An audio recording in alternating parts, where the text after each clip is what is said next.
ಒಂದು ಕಾಲದಲ್ಲಿ ದೇವರುಗಳು ತಮ್ಮ ಶಕ್ತಿಯನ್ನು ಕಳೆದುಕೊಂಡರು. ಅಸುರರು ಪ್ರಬಲರಾದರು. ಲೋಕದಲ್ಲಿ ಅಸ್ಥಿರತೆ ಹೆಚ್ಚಿತು. ಆ ಸಮಯದಲ್ಲಿ ಏನಾಯಿತು ಗೊತ್ತಾ? ದೇವರುಗಳು ಮತ್ತು ಅಸುರರು ಸೇರಿ ಒಂದು ಅಸಾಧ್ಯವಾದ ಕಾರ್ಯವನ್ನು ಮಾಡಲು ನಿರ್ಧರಿಸಿದರು. ಅದುವೇ ಅಮೃತವನ್ನು ಪಡೆಯಲು ಸಮುದ್ರವನ್ನು ಮಥಿಸುವುದು. ಆ ಮಹಾ ಘಟನೆಯನ್ನೇ ಸಮುದ್ರ ಮಂಥನ ಎಂದು ಕರೆಯುತ್ತೇವೆ. ಇದರ ಬಗ್ಗೆ ಆಳವಾಗಿ ತಿಳಿಯೋಕೂ ಮೊದಲು ಹಿಂದಿನ ಭಾಗವನ್ನು ಸಣ್ಣದಾಗಿ ನೆನಪಿಸೋಣ. ಎಪಿಸೋಡ್ 3 ಅಂದರೆ ಹಿಂದಿನ ಭಾಗದಲ್ಲಿ ನಾವು ತಿಳಿದುಕೊಂಡಿದ್ದು ಯುಗಚಕ್ರದ ರಹಸ್ಯ, ಧರ್ಮ ಮತ್ತು ಅಧರ್ಮದ ಸಮತೋಲನ, ವಿಷ್ಣುವಿನ ಅವತಾರಗಳ ಆರಂಭ. ನಾವು ನೋಡಿದ ವಿಷ್ಣುವಿನ ಅವತಾರಗಳು ಮತ್ಸ್ಯಾವತಾರ, ವೇದಗಳ ರಕ್ಷಣೆಗಾಗಿ; ಕೂರ್ಮಾವತಾರ, ಸಮುದ್ರ ಮಂಥನಕ್ಕೆ ಬೆಂಬಲ ಕೊಡುವ ಸಲುವಾಗಿ; ವರಾಹ ಅವತಾರ, ಭೂಮಿಯ ಉದ್ಧಾರಕ್ಕಾಗಿ. ಈ 3 ಅವತಾರಗಳು ಪಡೆದ ಕಾರಣ ಬೇರೆ ಬೇರೆ ಆಗಿದ್ದರೂ ಇವುಗಳ ಉದ್ದೇಶ ಮಾತ್ರ ಒಂದೇ: ಧರ್ಮ ರಕ್ಷಣೆ. ಸ್ನೇಹಿತರೆ, ನಾವು ಡೀಪ್ ಆಗಿ ಸಮುದ್ರ ಮಂಥನದ ಬಗ್ಗೆ ತಿಳಿಯೋಕೂ ಮುನ್ನ ನನ್ನದೊಂದು ಚಿಕ್ಕ ವಿನಂತಿ. ಈ ದೈವಿಕ ಕಥೆಗಳು ನಿಮಗೆ ಇಷ್ಟವಾದರೆ ವಿಡಿಯೋಗೆ ಲೈಕ್ ಮಾಡಿ, ವಿಡಿಯೋವನ್ನು ಶೇರ್ ಮಾಡಿ, ಹಾಗೆ ನಮ್ಮ ಚಾನೆಲ್ ಅನ್ನು ಸಬ್ಸ್ಕ್ರೈಬ್ ಮಾಡ್ಕೊಳ್ಳಿ. ಈಗ ನಾವು ಎಪಿಸೋಡ್ 4 ಶುರು ಮಾಡೋಣ. ಸಮುದ್ರ ಮಂಥನ ಆರಂಭಿಸೋಣ. ಒಂದಾನೊಂದು ಕಾಲದಲ್ಲಿ ದೇವತೆಗಳು ತಮ್ಮ ಶಕ್ತಿಯನ್ನು ಕಳೆದುಕೊಂಡರು. ಅಸುರರು ಅಂದರೆ ರಾಕ್ಷಸರು ದೇವತೆಗಳನ್ನು ಸೋಲಿಸಲು ಆರಂಭಿಸಿದರು. ಅದರಿಂದ ದೇವತೆಗಳೆಲ್ಲರೂ ಸೇರಿ ಮಹಾವಿಷ್ಣು ಅವರ ಬಳಿ ಹೋಗಿ ಸಹಾಯ ಕೇಳಿದರು. ವಿಷ್ಣುದೇವರು ಒಂದು ಯುಕ್ತಿ ಹೇಳಿದರು: ಕ್ಷೀರಸಾಗರವನ್ನು ಮಥಿಸಬೇಕು. ಅದರಿಂದ ಅಮೃತ ಅಂದರೆ ಅಮರತ್ವ ನೀಡುವ ದ್ರವ ಹೊರಬರುತ್ತದೆ. ದೇವತೆಗಳು ಮತ್ತು ಅಸುರರು ಸೇರಿ ಮಥನ ಮಾಡಬೇಕು ಎಂದು ಹೇಳಿದರು. ಆ ಘಟನೆಯನ್ನೇ ನಾವು ಸಮುದ್ರ ಮಥನ ಅಥವಾ ಸಮುದ್ರ ಮಂಥನ ಎಂದು ಕರೆಯುತ್ತೇವೆ. ಸಮುದ್ರ ಮಂಥನ ನಡೆಯಲು ದೇವತೆಗಳು ಮತ್ತು ಅಸುರರು ಕೆಲವು ವಿಶೇಷ ಉಪಕರಣಗಳನ್ನು ಬಳಸಿದರು. ಅವು ಪುರಾಣಗಳಲ್ಲಿ ಬಹಳಾನೇ ಪ್ರಸಿದ್ಧ. ಮಂದಾರ ಪರ್ವತವನ್ನು ಸಮುದ್ರ ಮಥಿಸಲು ಕೋಲಾಗಿ ಉಪಯೋಗಿಸಿದರು. ದೇವತೆಗಳು ಮತ್ತು ಅಸುರರು ಇಬ್ಬರಿಗೂ ಆ ಪರ್ವತವನ್ನು ಎತ್ತಲು ಸಾಧ್ಯವಾಗದಿದ್ದಾಗ ಗರುಡ ಒಬ್ಬನೇ ಅದನ್ನು ಕಿತ್ತು ತಂದು ಕ್ಷೀರಸಾಗರದ ಮಧ್ಯದಲ್ಲಿ ಇಟ್ಟರು. ವಾಸುಕಿ ಎಂಬ ನಾಗರಾಜನನ್ನು ಮಂದಾರ ಪರ್ವತಕ್ಕೆ ಹಗ್ಗದಂತೆ ಸುತ್ತಿದರು. ಅಸುರರು ವಾಸುಕಿಯ ತಲೆಯನ್ನು ಹಿಡಿದರು. ದೇವತೆಗಳು ವಾಸುಕಿಯ ಬಾಲವನ್ನು ಹಿಡಿದರು. ಎರಡೂ ಬದಿಯಿಂದ ಎಳೆಯುತ್ತಾ ಸಮುದ್ರವನ್ನು ಮಥಿಸಿದರು. ವಾಸುಕಿಯ ಬಾಯಿಂದ ಬಂದ ವಿಷದ ಗಾಳಿಯಿಂದ ಅಸುರರ ಶಕ್ತಿಯೆಲ್ಲ ನಿಧಾನವಾಗಿ ಕ್ಷೀಣಿಸತೊಡಗಿತು. ಆದರೂ ಬಿಡದಂತೆ ಸಮುದ್ರವನ್ನು ಮಥಿಸಲು ಮುಂದುವರೆಸಿದರು. ಆದರೆ ಇನ್ನೊಂದು ದೊಡ್ಡ ಸಮಸ್ಯೆ ಬಂತು. ಆ ಪರ್ವತ ತುಂಬಾ ಭಾರವಾಗಿದ್ದರಿಂದ ಅದು ಸಮುದ್ರದಲ್ಲಿ ಮುಳುಗಲು ಆರಂಭಿಸಿತು. ಆಗ ಮಹಾವಿಷ್ಣು ಕೂರ್ಮ ಅವತಾರವನ್ನು ತಾಳಿದರು. ದೊಡ್ಡ ಆಮೆಯ ರೂಪದಲ್ಲಿ ಸಮುದ್ರದ ಕೆಳಗೆ ಹೋದರು. ತಮ್ಮ ಬೆನ್ನಿನ ಮೇಲೆ ಮಂದಾರ ಪರ್ವತವನ್ನು ಎತ್ತಿ ಹಿಡಿದರು. ಇದರಿಂದ ಮಂದಾರ ಪರ್ವತ ಸ್ಥಿರವಾಗಿ ನಿಂತಿತು ಮತ್ತು ಸಮುದ್ರ ಮಂಥನ ಮುಂದುವರೆಯಿತು. ಸಮುದ್ರ ಮಂಥನ ನಡೆಯುವಾಗ ಮೊದಲಿಗೆ ಹೊರಬಂದಿದ್ದು ಹಾಲಾಹಲ ವಿಷ. ಇದು ಅತಿ ಭಯಾನಕ ಮತ್ತು ಮಹಾಶಕ್ತಿಯ ವಿಷವಾಗಿತ್ತು. ದೇವತೆಗಳು ಮತ್ತು ಅಸುರರು ಸಮುದ್ರವನ್ನು ಮಥಿಸುತ್ತಿದ್ದಾಗ ಅಕಸ್ಮಾತ್ ಒಂದು ಭಯಾನಕ ವಿಷ ಹೊರಬಂತು. ಆ ವಿಷದ ಹೆಸರೇ ಹಾಲಾಹಲ. ಅದರ ತೀವ್ರತೆಯಿಂದ 3 ಲೋಕಗಳು ಅಂದರೆ ಭೂಲೋಕ, ಸ್ವರ್ಗಲೋಕ ಮತ್ತು ಪಾತಾಳಲೋಕ ಅಪಾಯಕ್ಕೆ ಸಿಲುಕಿದವು. ವಿಷದ ಹೊಗೆ ಮತ್ತು ಉಷ್ಣದಿಂದ ಎಲ್ಲಾ ಜೀವಿಗಳು ಭಯದಿಂದ ಕಂಗಾಲಾದವು. ದೇವತೆಗಳು ಮತ್ತು ಅಸುರರು ಇದನ್ನು ಹೇಗೆ ನಿಲ್ಲಿಸಬೇಕು ಎಂದು ತಿಳಿಯದೆ ಆತಂಕಗೊಂಡರು.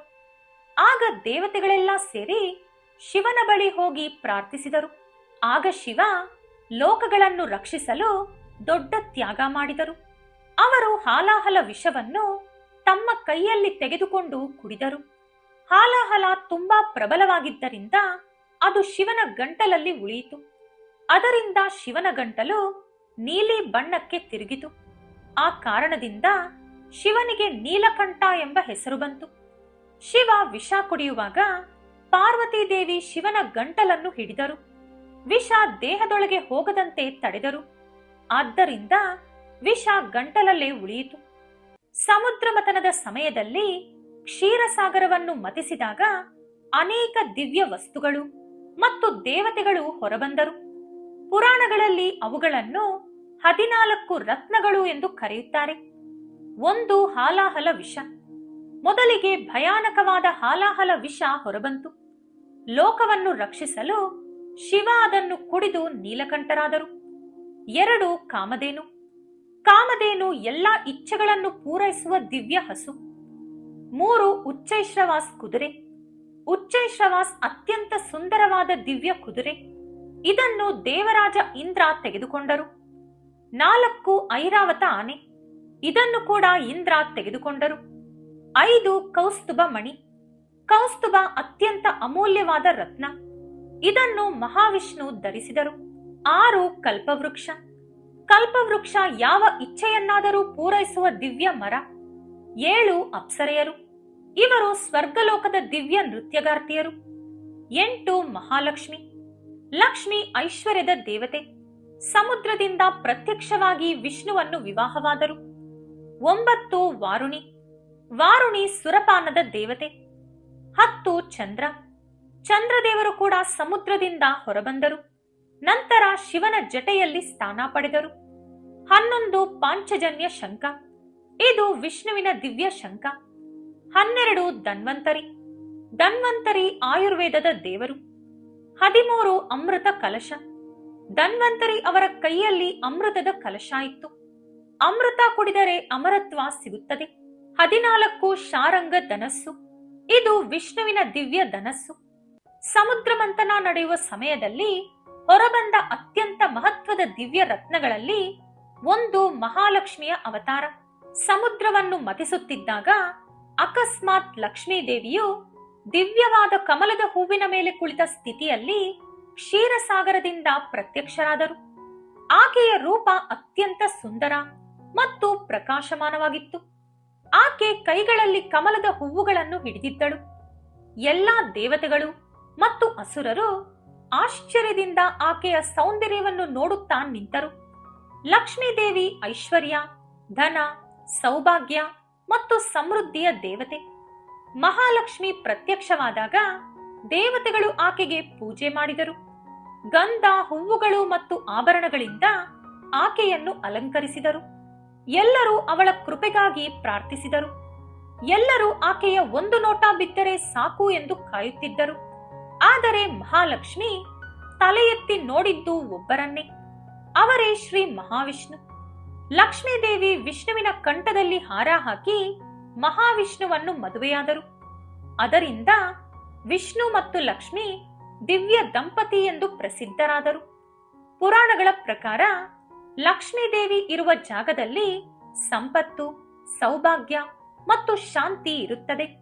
ವಿಷ್ಣು ಇರುವ ಕಡೆ ಧರ್ಮ ಮತ್ತು ರಕ್ಷಣೆ ಇರುತ್ತದೆ.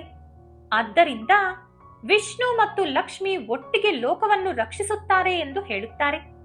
ಇನ್ನು ದೇವತೆಗಳು ಮತ್ತು ಅಸುರರು ಮತನವನ್ನು ಮುಂದುವರೆಸಿದಾಗ ಅವರು ಯಾವ ಕಾರಣಕ್ಕಾಗಿ ಸಮುದ್ರ ಮಂಥನ ಮಾಡಿದರೋ ಆ ಅತ್ಯಂತ ಅಮೂಲ್ಯವಾದ ವಸ್ತು ಹೊರಬಂದಿತು. ಅದುವೇ ಅಮೃತ. ಮತನದ ಕೊನೆಯ ಭಾಗದಲ್ಲಿ ಧನ್ವಂತರಿ ದೇವರು ಸಮುದ್ರದಿಂದ ಪ್ರತ್ಯಕ್ಷರಾದರು. ಅವರ ಕೈಯಲ್ಲಿ ಒಂದು ಸುವರ್ಣ ಕಲಶ ಇತ್ತು. ಆ ಕಲಶದಲ್ಲಿ ಅಮೃತ ತುಂಬಿತ್ತು. ಅಮೃತ ಕುಡಿದರೆ ಅಮರತ್ವ ಬರುತ್ತದೆ, ಅಂದರೆ ಸಾವು ಇಲ್ಲದ ಜೀವನ ದೊರೆಯುತ್ತದೆ ಎಂದು ಪುರಾಣಗಳು ಹೇಳುತ್ತವೆ. ಅಮೃತ ಹೊರಬಂದ ಕೂಡಲೇ ಅಸುರರು ಅದನ್ನು ತಮ್ಮದಾಗಿಸಿಕೊಳ್ಳಲು ಪ್ರಯತ್ನಿಸಿದರು. ದೇವತೆಗಳು ಕೂಡ ಅಮೃತ ಪಡೆಯಲು ಬಯಸಿದರು.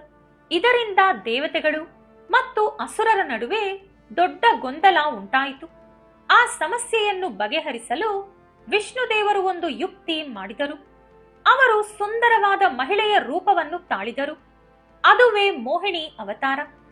ಮೋಹಿನಿಯ ಸೌಂದರ್ಯಕ್ಕೆ ಅಸುರರು ಮೋಹಿತರಾದರು. ಅವರು ಅಮೃತವನ್ನು ಹಂಚುವ ಜವಾಬ್ದಾರಿಯನ್ನು ಮೋಹಿನಿಗೆ ಕೊಟ್ಟರು. ಮೋಹಿನಿಯು ದೇವತೆಗಳು ಹಾಗೂ ಅಸುರರನ್ನು ಬೇರೆ ಬೇರೆ ಕಡೆ ಕೂರಿಸಿ ಅಮೃತವನ್ನು ದೇವತೆಗಳಿಗೆ ಮಾತ್ರ ನೀಡಿದರು. ಅಸುರರಿಗೆ ಅಮೃತ ಕೊಡಲಿಲ್ಲ. ಅಮೃತ ಕುಡಿದ ದೇವತೆಗಳು ಮತ್ತೆ ಶಕ್ತಿಶಾಲಿಗಳಾದರು. ಸ್ನೇಹಿತರೆ, ಸಮುದ್ರ ಮಥನದ ಕತೆ ನಮಗೊಂದು ಮಹಾಪಾಠವನ್ನು ಹೇಳುತ್ತದೆ.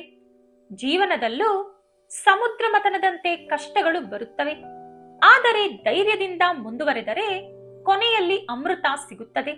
ಈ ಎಪಿಸೋಡ್ನಲ್ಲಿ ನಾವು ತಿಳಿದುಕೊಂಡಿದ್ದು ಸಮುದ್ರ ಮಂಥನದ ಮಹಾಕತೆ, ಹಾಲಾಹಲ ವಿಷ, 14 ರತ್ನಗಳು, ಶಿವನ ತ್ಯಾಗ, ಮಹಾಲಕ್ಷ್ಮಿಯ ಅವತಾರ, ಅಮೃತದ ಉದ್ಭವ. ಮುಂದಿನ ಭಾಗದಲ್ಲಿ ಅಂದರೆ ಭಾಗ 5ರಲ್ಲಿ ನಾವು ನೋಡೋದು ವಿಷ್ಣುವಿನ ಇನ್ನಷ್ಟು ಅವತಾರಗಳು, ದೇವರು ಮತ್ತು ಅಸುರರ ಯುದ್ಧ, ರಾಜವಂಶಗಳ ಆರಂಭ, ಭೂಮಿಯ ಮಹಾಕಥೆಗಳು. ಇವು ಇನ್ನೂ ಕೂಡ ಅದ್ಭುತವಾಗಿರುತ್ತದೆ. ಈ ವಿಡಿಯೋ ನಿಮಗೆ ಇಷ್ಟವಾದರೆ ಲೈಕ್ ಮಾಡಿ, ಶೇರ್ ಮಾಡಿ, ಸಬ್ಸ್ಕ್ರೈಬ್ ಮಾಡಿಕೊಂಡು ಬೆಲ್ ಐಕಾನ್ ಒತ್ತಿ ಮತ್ತು ತಪ್ಪದೆ ನೋಡಿ ವಿಷ್ಣು ಪುರಾಣ ಎಪಿಸೋಡ್ 5. ಓಂ ನಮೋ ನಾರಾಯಣಾಯ.